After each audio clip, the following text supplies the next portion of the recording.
saya pernah argue dengan orang yang terlibat dengan ISIS. Ni melalui internet lah, cerita lama. Kita duk dalam Facebook itu dekat Facebook lah. Dia pergi masa mula-mula sekali timbul fenomena ISIS. Mula-mula tu. Awal saya sebutlah nama, tak ada masalah pun. Orang tu dia ada orang yang terlibat dengan ISIS ni, budak Malaysia ni 3 orang. Yang popular lah, sebenarnya ramai tapi yang popular ni 3 orang.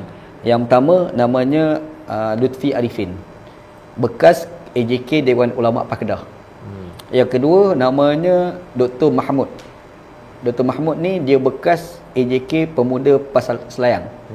Yang ketiga Juraimi Ramli, bekas AJK Juraimi Ramli. Juraimi Ramli ni dia adalah bekas AJK Pemuda Paslayang. Semua orang PAS? Semua orang PAS, pimpinan PAS. Ada jawatan lagi. Ada jawatan lagi? Yang cerita ni Juraimi ni. Okay. Ni Juraimi. Kita berhujah dengan dia lah. Dia macam ni. Dia masa tu saya telah dituduh sebagai liberal. Masa tu lah, era tu lah kan. Masa tu lah orang tuduh saya anak liberal. 2010, 2011. Lebih kurang lah. Macam tu lah. Dalam sekitar 2014, 2013 macam tu lah kurang lebih. Okey. Dia ni suka kacau kita dalam Facebook. Masa tu saya tak tahu dia teroris. Saya tak tahu Jadi kita kacau kita ni bergaduh politik asal gelagang. Ustaz dalam PAS lagi tapi masih PAS lagi lah. Masa PAS lagi. Jadi masa kita duk bujah tu, tiba-tiba kita dengar timbul fenomena ISIS. Betul. Bila keluar cerita ISIS ni, kita dapat tahu Lutfi Arifin ni pergi ke Syria. Masa tu di Syria. Dia pergi Syria dan dia mati kat sana lah. Lutfi Arifin pergi. Kita baca berita je, baca masa tu keluar utusan ke depan. Ingat lagi. Keluar ada gambar dia. Lepas tu tak tahu Dr. Mahmud dia pergi. Kita buat Mahmud, kita kenal ni sebab dia orang PAS. Dan kita ni yalah masa tu kita dah bergaduh tajuk PAS tak PAS dan dia ni pula kuat dia punya kewalaon dia tu. Yalah. Kan masa tu kita pun dah start kritik dah. Tiba-tiba Juraimi ni nak pergi. Yang sebelum tu saya kenal ni sebab bergaduh dalam Facebook. Kenal. Macam mana dia tak tahu Juraimi tu pergi? Dia nak pergi. Dia cakap kat Facebook, aku pergi ni soal jihad. Tak, dia tulis status. Dia kata ini soal jihad. Jadi kita ni bila baca status dia, kita komen kepala otak kau. Kita pun ayat macam siap juga masa tu kan. Kepala otak kau tahu ISIS bukan jihad lah. Dia gaduh gelang hujah. Sampai saya cakap, anak cakap masa tu, anak kata itu bukan jihad, itu jahat. Anak ayat tu, itu bukan jihad, itu jahat. Gila kau bunuh sama Islam. Betul. Anak hujah tu lah masa tu. Dia kata apa? Kau liberal memang macam tu. Alamak. Dia bawa kita liberal. Liberal dia simple lah. Kita susah lah nak hujah kalau dia pakai label. Supalah bila kita jumpa orang teroris, kenapa kau nak bunuh orang kafir? Dia kata Quran sebut dah kafir. Waqtuluhum haitsu saqitum wa ukhrijuhum min haitsu akhrajakum. Tak betul. Kau liberal memang macam tu. Kan penat nak hujah orang teroris, cara fikir dia macam tu. Saya cerita ni pengalaman. Kita memang argue kan. Tapi ayat tadi tu macam mana kita nak faham konteks tu? Macam jelas tu. Sebab tu penting pada metodologi. Itu saya cakap awal tadi. Masalah besar orang teroris adalah mereka ni tidak ada disiplin ilmu. Bahkan tokoh-tokoh rujukan dia pun tak ada disiplin ilmu. Walaupun macam contoh, ada tokoh dia nama Ustaz Abu Bakar Bashir contoh. Abu Bakar Bashir ni dia terlalu literas dalam memahami teks. Penguasaan usul fiqh dia terlalu dangkal. Tapi itulah yang dirojok oleh orang teroris. Tapi dia belajar agama kan? Dia belajar agama lah. Dia belajar agama tapi penguasaan usul fiqh dia terlalu dangkal. Jadi bayangkan usul fiqh dia dangkal, dia baca Quran. Lepas tu dia bagi syarah kat anak murid dia. Dengan dangkal dia lah. Lepas tu untuk guru dia tu dia memang imani sangat lah. Imaniat. Orang Indonesia kata imaniat. Terlalu percaya sangat. Kalau dalam istilah Malaysia ni dah jadi wala'on lah. Wala'on sangat. Yang kita ni, yang dia tak percaya, dia kata apa? Engkau siapa? Itu guru, ulama ni. Guru anak murid berapa ramai, ada pesantren. Ada pesantren dekat Indonesia, Mukmin. Nama pesantren dia. Kan susah nak budak. Sekolah pun tak ada. Ni kau lah belajar Azhar lah. Macam tu dia kutuk kita kan. Kau anak murid pun tak ada. Macam tu. Jadi problem pada orang teroris ni adalah dia orang ni dangkal. Itu kita kena clear. Dangkal dalam memahami teks. Sebab itu bila saya interview ni 9 orang. 9 orang teroris. Memang confirm teroris. Dia sama ada yang dah hadapi hukuman, yang dah hadapi hukuman tu. Yang saya pergi interview tu, saya ingat dia dah okey dah. Punya dia lagi. Dia ada lagi dia. Sebenarnya Ustaz Bakar Bashir ni sebenarnya fikirah je. Kau biar betul. Kita ingat je dah 8 tahun ASA, ingat dah berubah. Rupanya ada lagi. Ada lagi. Dia masih ada pemikiran. Ada lagi tu. Kadang ada part dia kritik tapi ada part tak yang ni sebenarnya dia maksud dia. Dia ulang maksud dia. Ditakwilkan. Oh, dia takwilkan lagi kan. Memang walaun Ustaz. Macam kita jumpa walaun kan dia takwil. Walaupun hadis mimpi kata Rasulullah hitam pun ditakwil. Oh, dia takwil kan dia pesen dia kan. Dia takwil. Jadi maksudnya ada lagi fikrah tu. Ada pula satu lagi tu yang dah taubat dah. Memang dah keluar, kita jumpa kadang-kadang kita kau ni lebih dah jadi liberal dah ni. Lebih liberal. Oh, dia terlebih pula kan. Tapi sebenarnya kahwin dengan non-Muslim pun okey. Kau biar betul. Kau dulu kau nak bunuh orang kafir, hari ni kau nak kahwin dengan orang kafir pula. Biar betul mengkuk ni kan. Ada orang macam tu. Ni saya cerita ni pengalaman saya interview dia orang lah. Jadi bila kita tengok orang-orang teroris ni, bila nombor satu saya selalu cakap, dia orang ni orang baik, tetapi otak dia orang rosak. Pemahaman dia tu. Otak dia orang rosak. Sebab tu bila kita interview, dia literalis. Kedua literalis. Dia faham teks. Sebab dia orang tak belajar tak cerita usul fiqah. Maqasid pun tak sebut. Tak tahu benda maqasid, usul fiqah kan. Jadi saya rasa untuk mengatasi orang-orang macam ni adalah mesti dalam tradisi ilmu hadis juga. Sebab tu saya punya proposal saya yang saya cadangkan sehingga jadi tesis yang saya buat tu menggunakan manhaj kritik matan hadis. Saya guna ilmu hadis. Sebab orang literalis selalunya lazim ni dia dekat dengan hadis. Betul. Kan? Jadi pakai metodologi ilmu hadis untuk counter tafsiran tu. Jadi dia boleh, macam mana dia nak terima kalau memang dia literalis dan dia faham kot tu? Metodologi hadis kan literalis juga. Okey. Jadi kita kritik daripada segi matan dia, metod cara dia faham. Sebenarnya cara faham ni salah. Sebab hadis kata macam ni, sebab Quran kata macam ni. Oh macam tu dia jam faham. So contoh macam yang waktu dulu tadi tu, bunuhlah di mana kamu jumpa mereka. Kalau kita faham konteks dia dalam konteks peperangan pada waktu itu. Saya contoh. Contoh dia, bila Al-Quran kata Muhammadur Rasulullah walladzina ma'ahu asyidda'al kufar ruhamaa bainahum. Muhammad adalah pesuruh Allah. Muhammad orang yang bersama dengan Muhammad itu keras terhadap orang kafir. Orang teroris faham apa ayat tu? Yalah, kita tak ada buat baik orang kafir. Betul. Dan kita nak dekat dengan jadi nabi pada nabi, kita kena keras pada orang kafir. Keras. Barulah kita jadi pengikut maksud ayat Quran tu. Sebab Quran kata Muhammadur Rasulullah walladzina ma'ahu asyidda'u 'alal kuffar ruhamaa bainahum. Keras terhadap orang kafir, kasih sayang sesama orang Islam. Jadi dia tengok orang kafir ni, dia tak boleh, kita tak boleh senyum kat dia. Dan dalil ni guna kalau orang pas tak? Tak apa lepas tu. Nak cerita ni orang terus faham. Dia kata keras orang kafir. Jadi kita ni, yang kita orang Islam ni, kita ada kawan orang kafir. Okay, kawan kita di kalangan AAG, MG ni pun ada kawan bukan Islam kan. Kita buat baik dengan dia sembang. Kau ni ada masalah akidah. Tu masalah orang teroris. Okey, macam mana nak counter isu ni? Okey.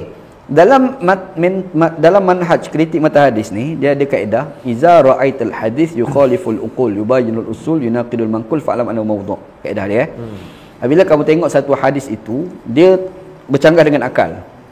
Bercanggah dengan nas-nas yang lebih kuat. Akal, nas-nas yang lain yang lebih kuat daripada satu dasar. Yang ketiga adalah usul agama, dasar-dasar agama. Perkara dasar agama kamu kena ketahui itu adalah palsu.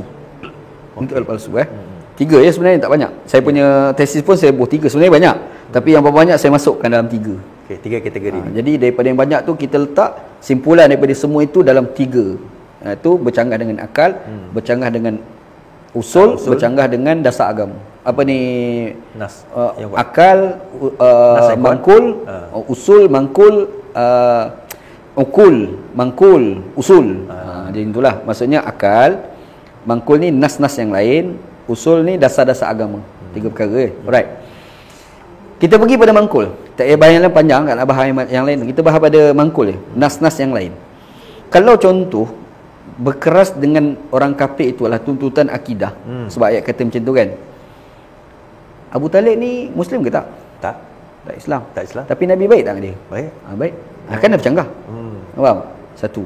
Yang kedua, dalam Quran Allah Ta'ala kata kita kena buat baik kepada ibu bapa walaupun dia menyeru kepada kekufuran. Kan ayat Quran kan? Fala tuti'huma, jangan kamu taat macam mana? Wa in tujahidu, kalau mereka bersungguh-sungguh untuk menyeru kamu supaya kamu mensyirikkan Allah, fala tuti'huma, jangan kamu taat kepada kedua-duanya. Wasahibhuma fid dunya ma'rufa, tapi kamu kena buat baik kepada dia orang. Jadi maksudnya tak taat pada kidahnya yang menyeru tu, tapi kena buat baik. Kan ayat Quran tak bercanggah dengan ayat tadi. Bercanggah kerah orang kafir. Macam mana Quran kata kerah orang kafir? Ada satu ayat Quran pula kata kita ni kena buat baik pada ibu bapa walaupun dia kafir. Ayat Quran ni kata Nabi Muhammad sallallahu alaihi wasallam sendiri buat baik dengan Abu Talib. Abu Talib tu kafir. Yang kata Abu Talib tu kafir tu Quran. Ya.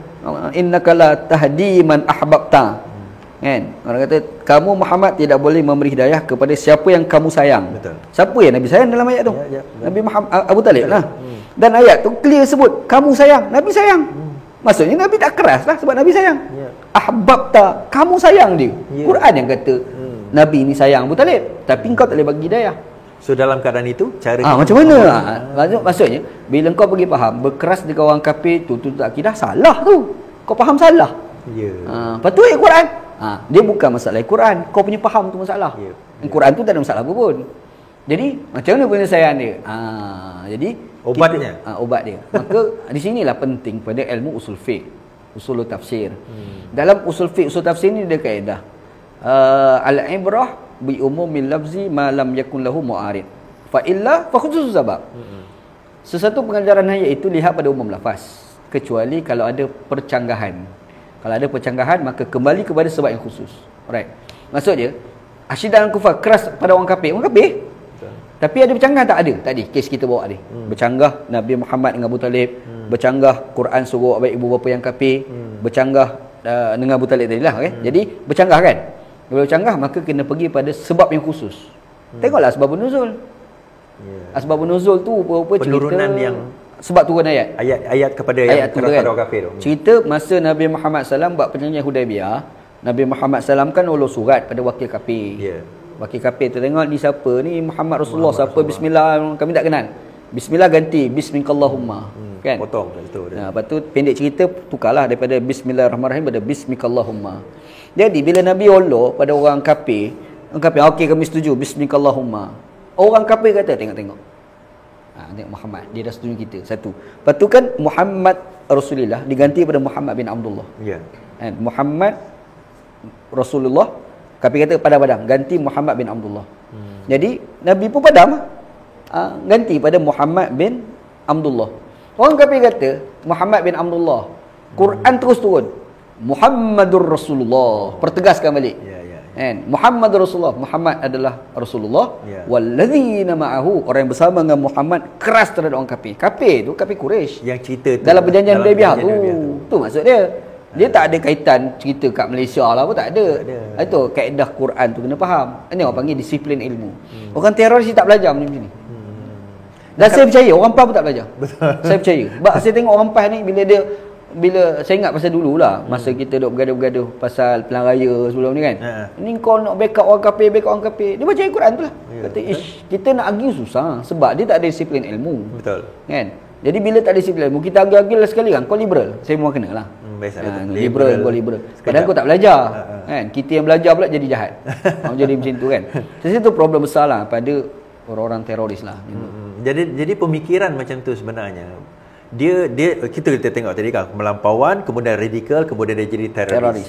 Nah, kita balik kepada kemelampauan atau radikal tadi tu. Kita tengok juga perbezaan-perbezaan. Kita tengok sebelum ini perbezaan mazhab, memecahkan umat Islam sampai pergaduhan dan sebagainya. Baru ini kita tengok juga perbezaan daripada segi pemahaman akidah. Kan? Manhaj akidah tu sendiri. Okey Ustaz. Akidah sepatutnya mengikut orang faham, orang awam macam saya ni lah. Sepatutnya kita tak ada berbeza dalam akidah ni. Tapi kenapa ada perbezaan yang ketara pula dalam akidah? Okey, kita kena clear dua benda lah. Benda ni Imam Syatibi pernah sebut. Sebab problem bergaduh dia pun berlaku dekat tempat dia kan masa tu. Dia kata bila kita faham akidah ni, dia kena tengok dua. Satu dia panggil daruri, yang kedua panggil nazari. Maulana Asri dah kemukakan sebenarnya. Tapi problem Maulana Asri ni pula, orang pergi tuduh dia Wahabi ke. Ya, Maulana Asri Kelantan. Kan? Tapi tak payah, kita tolak lah. Kalau orang tak nak pakai Maulana Asri, tak apa. Sebab Maulana Nasir dia guna istilah usul dan furu' akidah. Orang tak nak pakai sebab Maulana Nasir ini Wahabi. Okeylah kau punya tuduhan. Tapi kalau orang tanya saya, dia bukan Wahabi. Ya, betul. Dia ni orang yang mencintai ilmu. Betul. Daripada siapa pun kalau ilmu tu dapat manfaat, dia akan manfaatkan. Saya dah kawan dengan dia, saya jumpa dengan dia, saya bilang Maulana Nasir ni sebenarnya dia okey. Nanti bawa saya jumpa saya Ustaz. Boleh. Kita boleh bawa. Tak ada masalah. Maulana Nasir ni kan. Pergi Kelantan terjumpa dia kat rumah dia tu. Jadi bila kita tengok Maulana Nasri ni, orang yang mencintai ilmu, cumanya mungkin zaman muda dia, mungkin dia terlalu keras sikit dalam mengkritik Syiah. Kita tahulah Syiah ni memang tak suka Syiah ni musuh besar dia Wahabi sebenarnya. Betul. Jadi bila ada orang kritik dia gila-gila, dia pun Wahabi lah ni. Dia lekatlah Wahabi kat Maulana Nasri tu. Tak ada pasal-pasal kan. Bedal je lah macam mana itulah realiti rakyat Malaysia dah berlaku kan. Dia orang bukan bincang ilmu dengan fakta, bukan fakta dan kitab, tapi bergaduh dengan sentimen dulu. Kitab hanya nak menguatkan sentimen dia. Itu berlaku kat Malaysia. Dia bukan wacana ilmu start dengan kosong dulu. Baru kita ni ada fakta 1, fakta 2, fakta 3. Orang Malaysia bukan macam tu. Dia letak pergi dulu, aku pergi dengan sentimen aku. Lepas tu kalau ada kitab yang menyokong ni. Betul. Macam ni lah. Kalau ada yang lain kita takwil kan. Tu perangai orang kita lah. Okey. Jadi kita pergi Masyarakat TV lah. Orang muktabar, right? Ulama muktabar. Dia kata daruri nazari. Daruri ni kalau orang belajar Azhar lah. Kalau Azhar, ulama Azhar selalu guna istilah ma ulima minad din bid darurah. Ma ulima minad din bid darurah, istilah dia. Perkara yang diketahui dalam agama secara pasti. Contoh, orang tak akan khilaf tentang kewajipan solat. Betul. Tak ada khilaf kewajipan puasa bulan Ramadan. Tiba-tiba ada seorang dia kata sebenarnya tak wajib kafir tu. Sebab benda tu diketahui dalam agama secara pasti. Daruri, memang pasti dah. Pasti, dia tak akan berlaku khilaf. Puasa tu memang wajib. Wajib bulan Ramadan. Kalau ada sahabat tak sembilan puasa Ramadan tak wajib. Kafir ni. Sembahyang Jumaat tak wajib. Kafir lah tu. Dia panggil ma ulima minad din bid darurah. Perkara yang diketahui dalam agama secara pasti dia panggil. Dan benda tu dia bukan semata-mata berlaku pada fiqh, berlaku pada syariat, pada akidah. Ada tak orang khilaf tentang Allah Maha Esa? Ya, Allah itu satu, Maha Esa. Kalau ada kata Tuhan tu 2 3, kafir lah. Kan? Bukan Islam lah tu kan. Kalau Nabi Muhammad sebagai Nabi akhir zaman, akidah kan? Akidah. Sekarang ada orang kata tak ada Nabi lain. Bukan Islam. Bukan Islam. Tu je sifir dia. Dia panggil perkara yang diketahui dalam agama secara pasti. Tapi ada tak ada perbezaan pendapat. Tak akan khilaf. Tak akan berlaku. Kalau khilaf itu bukan Islam itu. Betul. Kan? Ada pula satu lagi dia panggil nazari. Nazari ni mungkin saya nak terjemahkan sesuatu pemahaman teks based kepada analisis.